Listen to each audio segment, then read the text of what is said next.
සුබ සන්ධ්‍යාවක් වේවා සියලුම දෙනාට. 10 ශ්‍රේණිය මේ වෙනකොට ඉගෙන ගන්න දරුවන්ට සහ 11 ශ්‍රේණිය දරුවන්ට ගොඩක් වැදගත් මේ වීඩියෝ මාලාව. අපි මේක වීඩියෝ සීරීස් එකක් විදිහට ගේන්න තමයි බලාපොරොත්තු වෙන්නේ. ගොඩක් ළමයින්ට තියෙන ගැටලුවක් තමයි මේ 10 ශ්‍රේණියේ දැන ඉගෙන ගන්න ළමයින්ට සහ 11 ශ්‍රේණියේ ළමයින්ට මුල මතක නැති එක. ඒ කියන්නේ මුල නෑ මතක නෑ කියන්නේ මේ පාඩම් වල මුල මතක නැති එක. ඒ කියන්නේ 10 වසර ළමයින්ට නම් 1 2 3 4 පාඩම් මතකම නැතුව ඇති. සෙකන්ඩ් ටර්ම් එකේදී ගොඩක් අය ඒක තේරෙන්නත් ඇති. සහ 11 වසරේ දැනට ඉගෙන ගන්න දරුවන්ට 10 වසර කිසිසේත්ම මතක නැතුව ඇති. සමහර ඒවා මතක නැහැ ගොඩක් අයට. හරිද? ඒ හැමෝටම මේ වැඩේ පහසු කරගන්න මට දෙන්න පුළුවන් උදව්වක් විදියට තමයි මම මේක කරන්නේ. ඒතර පන්තියේ ඉගෙනුවට පස්සේ මම එතන ඉගෙනුවා. ඊට පස්සේ ආ නෝට් එක ලියාගත්තා. ඒ වැඩේ ඉවරයි එතනින්. හැබැයි මෙහෙම වීඩියෝ එකක් විදියට ඔයාලට මේක ලබා දුන්නාම ඔයාලට තියෙන පහසුව තමයි පස්සේ ඔයාලට ඕන වුණොත් බලන්න පුළුවන්. හරිද?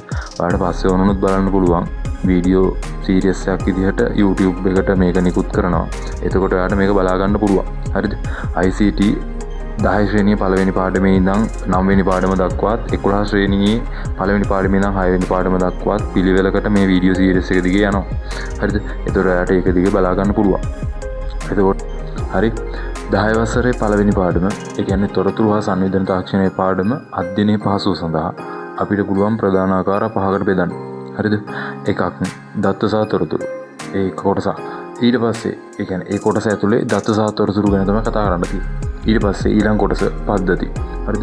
මේ පද්ධති කොටස යටතේ පද්ධති ගැන කතා කරන්න තියෙනවා. ඊට පස්සේ තියෙනවා යෙදුම්. ඒ කියන්නේ තොරතුරු සංවේදන තාක්ෂණයේ යෙදුම් ගැන කතා කරන්න තියෙනවා මේ දෙවෙනි කොටස යටතේ. හරිද? ඊට පස්සේ තියෙනවා පරිගණක පරිණාමය. හරි? පරිගණක පටන් ගත්ත තැන. කියන පරිගණකයක් ඉස්සෙල්ලා අපි මානව පරිණාමය ගැන කතා කරන්නේ විද්‍යාවේදී. ඒ වගේ පරිගණකයේ පරිණාමය. හරිද? ඊට පස්සේ පරිගණක පරම්පරා. ඔන්න ඔය ප්‍රධාන කොටස් පහ ගැන තමයි මේ මුළු පාඩම ඇතුළෙම කතා වෙන්නේ. හරිද ළමයි? මුළු පාඩම ඇතුළෙම මේ ප්‍රධාන කොටස් පහ ගැන විතරයි කතා වෙන්නේ. හරිද? අපිට මේ කොටස් පහ වෙන වෙනම ඉගෙන ගත්තාම අපිට මතක තියාගන්න පහසුයි. සාම ඔයාලට ෂෝට් නෝට් කරගන්න ලේසි. මේක හුදේ තියරි වැඩක් නෙමෙයි. හරිද? ඔයාලට රිවිෂන් එකක් වගේ ප්‍රධානම කොටස් ටික විභාගෙට ඕනම කරන කොටස් ටික රිවිෂන් එකක් විතර කරගෙන යාමක් කරන්න. හරිද? ඒකින්ද ඒක මතක තියාගන්න. මතක තියාගෙන කොලයක් උත්තරම් වාඩි වෙන්න. අපි එහෙනම් පළවෙනි පාඩමේ මේ බෙදපු කොටස් පහ ගැන කරුණෙන් කරුණ අවශ්‍යම ප්‍රධානම කරුණු ටික ගැන විතරක් කතා කරමු. අපි ඉස්සෙල්ලාම කතා කරමු දත්ත සහ තොරතුරු ගැන. දත්ත සහ තොරතුරු ගැන කතා කරද්දී දත්තවල නිර්වචනයයි තොරතුරු වල නිර්වචනයයි දෙකම මතක තියෙන්න ඕන. ඊට පස්සේ දත්තවල ලක්ෂණ සහ තොරතුරු වල ලක්ෂණ කියන දෙක මතක තියාගන්න ඕන. ඊට පස්සේ තොරතුරුක එහෙම නැත්නම් අර්ථවත් තොරතුරුක එහෙම නැත්නම් ගුණාත්මක තොරතුරුක තිබිය යුතු ලක්ෂණ පහක් ගැන කතා කරා. ඒ ලක්ෂණ පහත් මතක තියෙන්න ඕන. අපි දැන් එකින් එක කතා කරගෙන යමු. ඉස්සෙල්ලාම දත්තවල නිර්වචනය. දත්ත යනු කිසිදු සැකසීමකට භාජනය නොකළ අක්ෂර රූප ඉලක්කම් සංකේත දත්ත නම් වේ. හරි? දත්ත යනු කිසිම සැකසීමකට භාජනය නොකළ අක්ෂර රූප ඉලක්කම් සංකේත දත්ත නම් වේ. හරි? ඔය දත්තවල නිර්වචනය මතක තියාගන්න. ඊට පස්සේ තොරතුරු. තොරතුරක් යනු හරි? තොරතුරක් යනු දත්ත රැස් කිරීමෙන් සහ සකස් කිරීමෙන් අර්ථවත් තොරතුරක් සාදාගත හැකිය. හරි? දත්ත රැස් කිරීමෙන් සහ සකස් කිරීමෙන් අර්ථවත් තොරතුරක් සාදාගත හැකිය. ඒක තමයි තොරතුරු වල තියෙන නිර්වචනය. හරි? එතකොට ඔයාලට ප්‍රශ්න එන්නේ නැහැ කෙලින්ම එනවා අඩුයි එන්නේ නැත්තේ නෑ එනවා. හැබැයි එනවා අඩුයි කෙලින්ම දත්තයක් යන කුමක්ද තොරතුරක් යන කුමක්ද කියලා. හරි? අපිට එන්නේ දත්ත වලට උදාහරණ කීපයක් දීලා එහෙම නැත්නම් තොරතුරු වලට උදාහරණ කීපයක් දීලා උදාහරණ කීපයක් දීලා අහනවා මේක දත්ත වලට අයත් වන්නේ තොරතුරු වලට අයත් වන්නේ එහෙම නැත්නම් හරි වැරදි දාන්න ඔය වගේ පොඩි දේවල් ටිකක් එනවා. හරිද? ඒකින්ද ඒක අනිවාර්යෙන්ම මතක තියාගන්න ඕන. දත්ත සහ තොරතුරු ගැන කතා කරනකොට අනිවාර්යෙන් මේකේ දත්තවල සහ තොරතුරු වල ලක්ෂණ ගැන අපි දැනගෙන ඉන්න ඕන. හරි?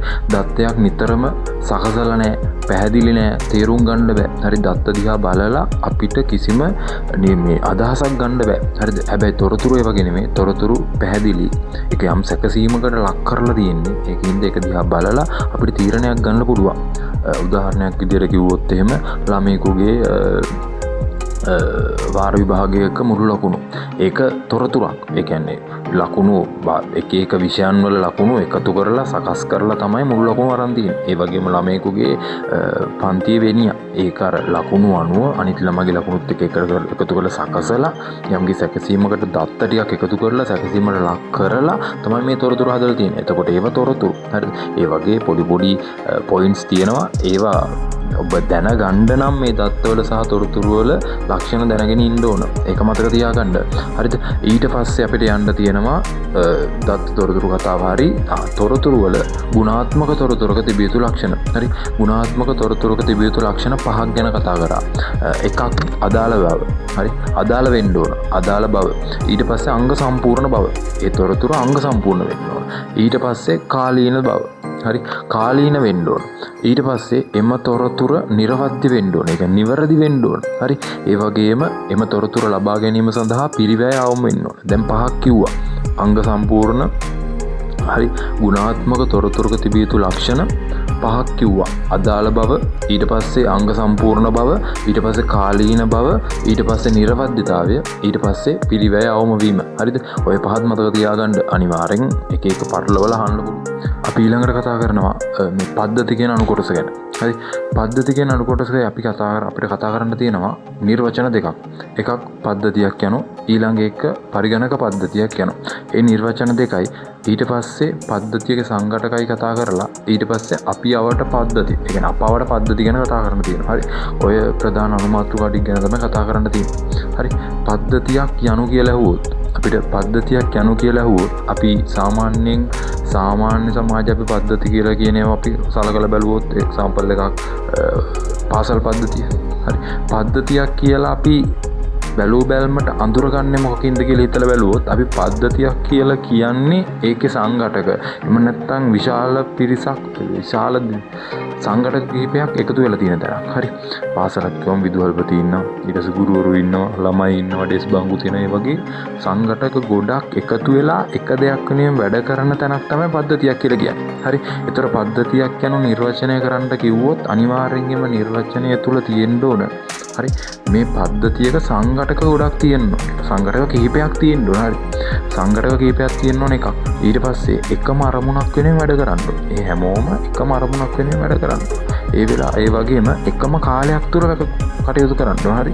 එකිනෙකට සම්බන්ධ වැඩ කරන්නත් ඕන. නැත්තම් පද්ධතියක් වෙන්නේ නැහැ. එකම කාලයක් තුල එකිනෙකට සම්බන්ධව සංඝටක කිහිපයක් එකම අරමුණක් වෙනුවෙන් කටයුතු කිරීම තමයි පද්ධතියක් කියලා කියන්නේ. හරි. ඒතර පද්ධතියක් යන නිර්වචනය කරන්න කිව්වොත් එහෙම පොදු අරමුණක් ඉටු කර ගැනීම සඳහා එකම කාලයක් තුල එකිනෙකට සම්බන්ධව කටයුතු කරන සංඝටක කිහිපයකගේ එකතුවක් පද්ධතියක් නම් වේ.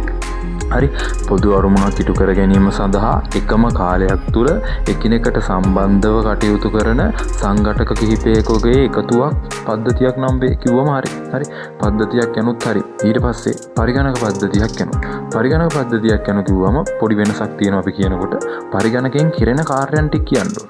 හරි. පරිගණකයට අපි දේවල් දෙනවා. දෙන්නේ දත්ත. හරි. දෙන වට කියනවා ආදානය කරනවා කියලා. ඒතර පරිගණකයට දත්ත අපි ආදානය කරනවා. ඊට පස්සේ අපි ආදානය කරන ලද දත්ත පරිගණක විසින් සැකසීමක් සිදු කරනවා. හරි. පරිගණකයට දෙන්නේ යම්කිසි සැකසීමක් කරගන්න. ඒ කියන්නේ පරිගණක විසින් යම්කිසි සැකසීමක් සිදු කරනවා. හරි. පරිගණක විසින් යම්කිසි සැකසීමක් සිදු කරලා යම් දෙයක් හදනවා. ඒකට කියනවා තොරතුරු කියලා. හරි. තොරතුරු කියලා කියන්නේ පරිගණක විසින් සකසන දෙයක්. හරි. තොරතුරු පරිගණක විසින් අපි පිටතට ලබා දෙනවා. ලබා දෙනවට කියනවා ප්‍රතිදානය කරනවා. හරි. එතකොට පරිගණක පද්ධතියක් යනු කියලා ඇහුවොත් ඔන්න ඒ කරුණු ටික කියවෙන්න ඕන. හරි. ඒතර පරිගණක පද්ධතියක් යනු කියලා ඇහුවොත් දත්ත ආදානය, දත්ත සැකසීම, තොරතුරු ප්‍රතිදානය සහ ආචයනය කරනු ලබන විද්‍යුත් උපාංගයක් කිව්වොත් හරි. ආයි කියන්නම්. දත්ත ආදානය, දත්ත සැකසීම, තොරතුරු ප්‍රතිදානය සහ ආචයනය කරනු ලබන විද්‍යුත් උපාංගයක් කිව්වොත් පරිගණක පද්ධතියක් කියන එකත් හරි. හරි ඊට පස්සේ නිර්වචන දෙකේ කතාව දැන් ඉවරයි. ඊට පස්සේ අපිට පද්ධතියක සංඝටක ඕනෑම පද්ධතියක තියෙන්න පුළුවන් සංඝටක 3යි. හරි එහෙනම් පද්ධතියෙන් කරන කාර්යයන් වගේ වැඩක් මේක. හරි එහෙනම් පද්ධතියට අපිට දේවල් ආදානය කරන්න පුළුවන් දෙන්න පුළුවන්. ඊට පස්සේ දීපු දේවල් පද්ධතිය විසින් යම් කිසි සැකසීමකට ලක් කරනවා. හරි ඒ සැකසීමකට ලක් කරපු දේවල් ටික අපිට ආයි පිටට දෙනවා. ඔන්න ඔය කරන කාර්යයන් ටිකට කරන කෙටි වචනේ කිව්වම හරි අපි දෙන වට කියනවා ආදානය කරනවා කියලා. හරි ඊට පස්සේ දීපු දේවල් යම් කිසි සැකසීමකට ලක් කරනවට කියනවා සකසනවා කියලා. හරි සකසපු දේවල් අපිට පිටට දෙනවට කියන ප්‍රතිදානය කියලා. ඒ කියන්නේ පද්ධතියක සංඝටක 3යි.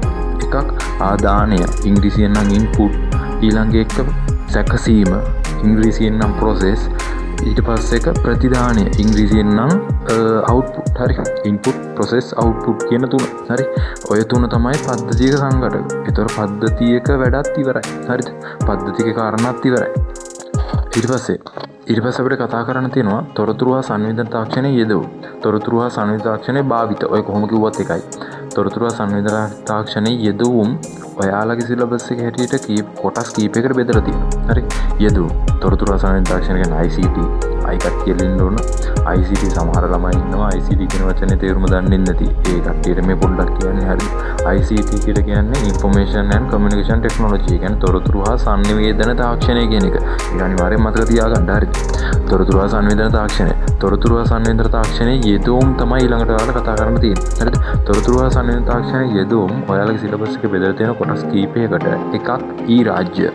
ඊට පස්සේ සෞඛ්‍ය, අධ්‍යාපනය, ව්‍යාපාර, ගමනාගමනය, විනෝදාස්වාදය, මාර්ගගත සාප්පු සවාර, ඊට පස්සේ කෘෂි කර්මාන්තය, ඊට පස්සේ තව මේ දීවර කර්මාන්තය වගේ කොටස් කීපයකට බෙදලා තියෙනවා. ඔය ඔවට උදාහරණ කීපයක් එකකට දෙක දාන්නේ වගේ මතක තියාගන්න. හරිද?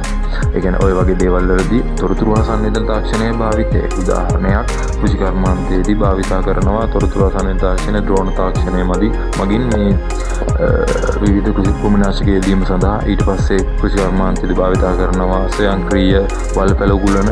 ඊට පස්සේ ස්වයංක්‍රීය පළදාව නෙලීමේ යන්ත්‍ර ඒ වගේ දේවල් භාවිතා කරනවා. ඔය අතරේ අපි තව මේ තොරතුරු සංවේදන තාක්ෂණයේ භාවිත ප්‍රධාන ආකාරවලට බෙදපු ඒවා කීපයක් තියෙනවා. අපි ඒව ගැන ප්‍රධාන වශයෙන් කතා කරමු.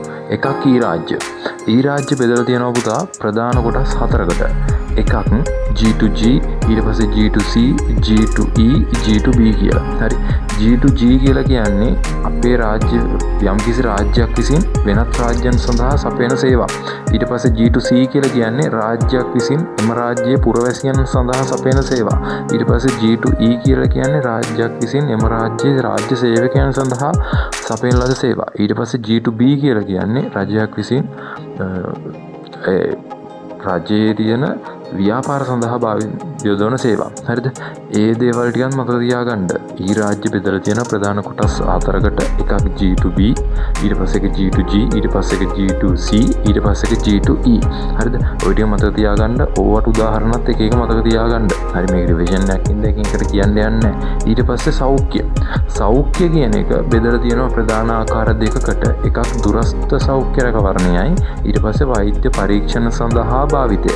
හරි. තොරතුරු හා සංවේදන තාක්ෂණය දුරස්ථ සෞඛ්‍ය රැකවරණයේදී කොහොමද භාවිතා කරන්නේ කියලා ඒ සාමාන්‍ය දේවල්. හරිද? එකකට දෙකක් තුනක් විතර මතක තියාගන්න කියලා කලින් කිව්වා. උදාහරණ දෙක තුනක් මතක තියාගන්න. හරිද? ඊට පස්සේ සෞඛ්‍ය පරීක්ෂණ සඳහා භාවිතා කරන උපකරණ කීපයක් තියෙනවා. අන්න ඒ ටික විශේෂයි. නිතරම අහන ප්‍රශ්නයක්. හරිද? එකක් CAT machine එක. ඒකෙන් කරන කාර්ය බලා ගන්න. ඊට පස්සේ MRI machine එක. ඒකෙන් කරන කාර්යයන් බලා ගන්න. ECG machine එක, EEG machine එක. ඒ වගේ machines කීපයක් තියෙනවා. හරි. විභාගෙදී ඒක අමතක වුණොත් උඹලට තියෙන පොඩි දුරුම්බුවක් ලියන්න පුළුවන් රුධිර පීඩන මනින යන්ත්‍රය. ඊට පස්සේ මේ රුධිරයේ සීනි මට්ටම මනින යන්ත්‍රය වගේ ඒවා ලියන්න. හැබැයි උදාහරණ අහලා આવොත්නේ බං එහෙම කරන්න පුළුවන්. හැබැයි ඔයාලට එන්න පුළුවන් CAT machine එක දීලා ඒකෙන් කරන කාර්යය වන්නේ කියලා. හරි උදාහරණ මේ උත්තර කීපයක් දීලා හරියකට ගහන්න කියලා. ඒකින් දේව අනිවාර්යෙන් බලාගෙන යන්න. ඊට පස්සේ අධ්‍යාපනය. අධ්‍යාපනයේ ප්‍රධාන කොටස් 3කට බෙදලා තියෙනවා. පන්ති කාමරයේදී ඕනෑම තැනකදී ඕනෑම වේලාවකදී ඉගෙනුම් කළමනාකරන පද්ධතිය කියලා. ඔය තුනේ වාසි දෙකක් විතර මතක තියාගෙන යන්න අනිවාර්යෙන්. හරිද? අධ්‍යාපන ප්‍රධාන කොටස් තුනයි. එකක් පන්ති කාමරයේදී, අනිත් එක ඕනෑම තැනකදී ඕනෑම වේලාවකදී, ඊට පස්සේ එක ඉගෙනුම් කළමනාකරන පද්ධතිය. LMS කියලා කියන්නේ ඔක ලර්නින් මැනේජ්මන්ට් සිස්ටම්. හරිද? ඔය ටික බලාගෙන යන්න. ඔවට එක උදාහරණ කීපයක් විතර හරි මතක තියාගන්න. ආයෙත් කියනවා මේ කරුණු අමතකයි නම් වීඩියෝ එක නවත්තලා එතනින්නම් ෂෝට් නෝට් එකක් දාගන්න. මතකුණුයි අමතකුණුයි දෙකොල්ලන්ටම කියන්නේ විභාගෙ ලඟ වෙනකොට හැමෝටම අමතක වෙනවා. හරිද? ඒකින්ද ඒතර තොරතුරු ආසන්න තාක්ෂණයේ යෙදවුම් ටිකක් හරි. ඊළඟට කතා කරන දේ පරිගණක පරිණාමය ගැන. ඒ කියන්නේ මනුස්සයා මානව පරිණාමය සිද්ධ වුණානේ. ඒ වගේ පරිගණක පරිණාමය ගැන කතා කරන්න තියෙන. හරිද? පරිගණක පරිණාමය කියලා කියන්නේ මානව පරිණාමය වගේ අර මුලින්ම පටන් ගත්ත තැන ඉඳන් අද දක්වා තියෙන අද තියෙන ආකාරය දක්වා පැමිණුණු විදිහ. හරිද? පරිගණකයත් ඉස්සල්ලාම පටන් ගත්තේ ඇබකසේ කියලා උපාංගයකින්. ඒක පටන් ගත්තේ චීනයේ මීට අවුරුදු 5000කට පමණ පෙර. හරියටම ගණක් කියන්නේ 5000කට පමණ පෙර කියලා කියන්නේ. හරිද? ඊට පස්සේ ඒ කියන්නේ ඇබකසෙන් පස්සේ මුල්ම යාන්ත්‍රික පරිගණකයක් හදනවා චාල්ස් බැබේජ් කියලා පුද්ගලයෙක් විසින්. චාල්ස් බැබේජ් විසින් හදන්නේ 1642 දී. මේකට අපි පැස්කල් අයින් කියලා කියනවා. හැබැයි ඔයාලගේ සිලබස් එකේ තියෙන්නේ ඒකට ඇඩින් මැෂින් කියලා. හරි? ඇඩින් මැෂින් එක හදනවා බේල්ස් පැස්කල් විසින් 1642 දී. හරිද? මේ 1642 දී බේල්ස් පැස්කල් විසින් හදන ඇඩින් මැෂින් එක යම්කිසි ඒක වැඩි දියුණු කිරීමක් කරලා 1674 දී ගොට්ෆ්‍රීඩ් විල්හෙලම් කියන කෙනා විසින් හදනවා. ඒ කියන්නේ අර ඇඩින් මැෂින් එකේ බේල්ස් පැස්කල් හදපු ඇඩින් මැෂින් එකේ පුතා කරන්න පුළුවන් ඕනේ ගණිත කර්ම දෙකයි. එකතු කිරීම සහ අඩු කිරීම. හැබැයි ගොට්ෆ්‍රීඩ් විල්හෙලම් විසින් හදපු පරිගණකයේ ඒ කියන්නේ ඇඩින් මැෂින් එකේ 1674 ගොට්ෆ්‍රීඩ් විල්හෙලම් විසින් හදපු ඇඩින් මැෂින් එකේ පුළුවන් වුණා බෙදීම් සහ ගුණ කිරීම කියන ගණිත කර්ම දෙක කරන්න. එතකොට ගොට්ෆ්‍රීඩ් විල්හෙලම් විසින් අර බේල්ස් පැස්කල් හදපු පරිගණකයම තමයි වැඩි දියුණු කරේ. හරිද? ගොට්ෆ්‍රීඩ් විල්හෙලම් හැදුවේ ඇඩින් මැෂින් එකම වැඩි දියුණු කරලා. ඊට පස්සේ ඔය කාලෙම ජෝසප් ජැක්වාට් කියලා කෙනෙක් හොයාගන්නවා පංච් කාඩ් කන්සෙප්ට් එක. ඒ කියන්නේ මේ සිදුරුපත් ක්‍රමය කියලා එකක්. ඒක හොයාගන්නේ රෙදිවීමේ යන්ත්‍රය වෙනුවෙන්. රෙදිවීමේ යන්ත්‍රයේ ඔය රෙදි වල තියෙන අර හැඩතල ලබා ගැනීමට තමයි ඔය පංච් කාඩ් එක පාවිච්චි වුනේ. හැබැයි ඕක බෙල්ස් පැස්කල් අමුතු දෙයකට පාවිච්චි කරනවා. හරිද? ඒ වෙනකන් තිබුණ පරිගණක හැම එකකම පුළුවන් වුණේ ආදානය සහ සැකසීම සහ ප්‍රතිදානය විතරයි. හැබැයි බේල්ස් පැස්කල් විසින් හදනවා පරිගණකයක්. ඒකට ආචයනයත් පාවිච්චි කරලා ඔය මේ පංච් කාඩ් කියන concept එකේ. පංච් කාඩ් concept එකෙන් ආචයනයක් කියලා එකක් එකතු කරනවා පරිගණකයට. එතකොට අර දැන් තියෙන පරිගණකේ කියන්නේ අර මේ අපි කියන්නේ මේක සම්පූර්ණ කම්ප්ලීට් එකක්. ඒ කියන්නේ සම්පූර්ණ පරිගණකයක් හදන්න පටන් ගත්තේ ඔන්න ඔතනින් තමයි. ඒ පරිගණකේ නම තමයි විශ්ලේෂණාත්මක එන්ජිම. එහෙම නැත්නම් ඇනලිටිකල් එන්ජින් කියලා කියන්නේ ඕක. ඒ කියන්නේ බේල්ස් පැස්කල් විසින් ඇනලිටිකල් එන්ජින් කියලා එකක් හදනවා. ඒක තමයි ලෝ ප්‍රථම පරිගණකය වෙන්නේ. ඒ කියන්නේ සම්පූර්ණ පරිගණකය වෙන්නේ. හරිද? බේල්ස් පැස්කල් විසින් හදන පරිගණකය ඒක මුල්ම යාන්ත්‍රික පරිගණකය. හැබැයි අර අපි කියන සම්පූර්ණ පරිගණකය හදන්නේ චාල්ස් බැබේජ් විසින්. හරිද? මුල්ම පරිගණකය හදන්නේ චාල්ස් බැබේජ් විසින්. ඒක හින්දා චාල්ස් බැබේජ්ට කියනවා පරිගණකයේ පියා කියලා. ඒතර පරිගණකයේ පියා කවුද කියලා ඇහුවොත් මේක සාමාන්‍ය දෙනියම් ප්‍රශ්නයක්. පරිගණකයේ පියා චාල්ස් බැබේජ්. හරිද? චාල්ස් බැබේජ් විසින් පරිගණකයට ආචයනය කියන එක එකතු කරනවා අර මේ ජෝසප් ජැක්වාට් හදපු පංච් කාඩ් එක පාවිච්චි කරලා. හරිද? එතකොට දැන් මේ විශ්ලේෂණාත්මක එන්ජිමේ අපිට පුළුවන් දේවල් ආචයනය කරන්නත්. හරිද? ආචයනය කරන්න පුළුවන් හින්දා මෙම පරිගණකය සඳහා ඇඩා ඔගස්ටා ලව්ලේස් කියලා ගැහැණු කෙනෙක් විසින්. හරි? ඇඩා ඔගස්ටා ලව්ලේස් විසින් මේ පරිගණකයට ලොව ප්‍රථම ක්‍රමලේඛනය නිර්මාණය කරනවා. ඒ කියන්නේ ලොව ප්‍රථම ආචයනය කරන ලද එහෙම නැත්නම් ගබඩා කරන ලද ක්‍රමලේඛනයක් සහිත පරිගණකයක් බේල්ස් පැස්කල් විසින්ම හදපු මේ විශ්ලේෂණාත්මක එන්ජිමමයි. හරිද? විශ්ලේෂණාත්මක එන්ජිම මේ විශ්ලේෂණාත්මක එන්ජිම සඳහා ඇඩාවස්ටා ලව්ලේස් විසින් නිෂ්පාදනය කරනවා ලොව ප්‍රථම ක්‍රමලේඛනය. එතකොට ලොව ප්‍රථම පරිගණක ක්‍රමලේඛකයාව කවුද කියලා අහුවොත් කවුද? ඇඩාවස්ටා ලව්ලේස්. හරිද?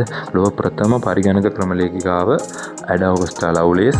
ඒක හදන්නේ අර කියන චාල්ස් බැබේජ් විසින් සකසන ලද විශ්ලේෂණාත්මක එන්ජිම වෙත. ඊට පස්සේ හොවාඩ් ඩේකන් විසින් හාවර්ඩ් විශ්වවිද්‍යාලයේ තමන්ගේ සගයින් කීප දෙනෙක් එකතු කරගෙන IBM කම්පැනි එකත් එකතු වෙලා හදනවා මාක් 1 කියලා පරිගණකයක්. ඒක තමයි ලෝක ප්‍රථම ස්වයංක්‍රීය අනුක්‍රමීය පාලන ගණක යන්ත්‍රය. ඒතකොට ලෝක ප්‍රථම ස්වයංක්‍රීය අනුක්‍රමීය පාලන ගණක යන්ත්‍රය හැදුවේ කවුද කියලා අහුවොත් හොවාඩ් ඩේකන් සහ ඔහුගේ සගයන් සහ IBM කියන සමාගම එකතු වෙලා තමයි හැදුවේ. හරි, හොවාඩ් ඩේකන් සහ IBM සමාගම එකතු වෙලා තමයි හැදුවේ ලෝක ප්‍රථම ස්වයංක්‍රීය අනුක්‍රමීය පාලන ගණක යන්ත්‍රය. ඒකේ නම තමයි මාක් 1 කියලා කියන්නේ. ඒක කෙටි කරලා දාපු නම. හරිද? ඊට පස්සේ ඒකෙන් පස්සේ අපි යනවා පරිගණක පරම්පරා. ඔන්න පරිණාමය වුණා. ඔන්න දැන් පරිගණක පරම්පරා ටිකක් පටන් ගත්තා. මේ පරම්පරා අපි එකේ ඉඳන් 5 දක්වා කතා කරනවා. දැනට තියෙන පරම්පරා ටික. තිබිලා තියෙන පරිගණක පරම්පරා ටික. හරිද? ඒතර මේ පරිගණක පරම්පරා කියන එක පරම්පරාවලට බෙදුවෙම පරිගණකයේ තියෙන දෘඩාංග තාක්ෂණයත් එක්ක. දෘඩාංග තාක්ෂණයත් ප්‍රධාන වශයෙන්ම මධ්‍ය සකසනය මත. හරිද? සකසනය මත තමයි මේක බෙදුවේ. ඉස්සල්ලාම තිබුණ පරිගණකවල මධ්‍ය සකසනය විදියට එහෙම නැත්නම් සකසනය විදියට භාවිතා වුණේ රික්ත කණාල එහෙම නැත්නම් වැකියුම් ටියුබ්. හරිද? මේ වැකියුම් ටියුබ් එකක් නෙමෙයි කීපයක් පාවිච්චි වුණා. ප්‍රමාණයෙන් විශාලයි, ගොඩක් රස්නෙයි. ඒකින්ද මේ පරිගණකවලට භාවිතා වෙන විදුලිය වැඩි, ඊට පස්සේ පිරිවැය වැඩි, ඒකත් එක්ක පරිගණකේ ප්‍රමාණය වැඩි. ඔය වගේ ගොඩක් දේවල් තිබ්බා. ඊට පස්සේ පොඩ්ඩක් පොඩි කරලා ප්‍රමාණයෙන් චුට්ටක් අඩු කරලා උෂ්ණත්වය පොඩ්ඩක් අඩු කරලා හැදුවා. ඊට පස්සේ එකක් දෙවනි පරම්පරාව දෙවනි පරම්පරාවේ පරිගණකයේ මධ්‍ය සකසනය එහෙම නැත්නම් සකසනයේ විදිහට භාවිතා වුණේ ට්‍රාන්සිස්ටර්. හරිද? ට්‍රාන්සිස්ටර් භාවිතා කරව පරිගණක ත්‍රිත්ව කණාල භාවිතා කරලා හදපු පළවෙනි පරම්පරාවේ පරිගණක වලට සාපේක්ෂව ප්‍රමාණයෙන් කුඩායි. හැබැයි යාලත් විශාලයි. උෂ්ණත්වය වැඩි. හැබැයි අරයට සාපේක්ෂව පළවෙනි පරම්පරාවට සාපේක්ෂව උෂ්ණත්වය අඩුයි. ඔය වගේ සාපේක්ෂව මේක කියන්න මතක තියාගන්න. ඊට පස්සේ තුන්වෙනි පරම්පරාවේ පරිගණක වල භාවිතා වුණේ සකසනයේ විදිහට IC. ඉන්ටග්‍රේටඩ් සර්කිට් අනුකලිත පරිපථ කියලා අපි කියනවා.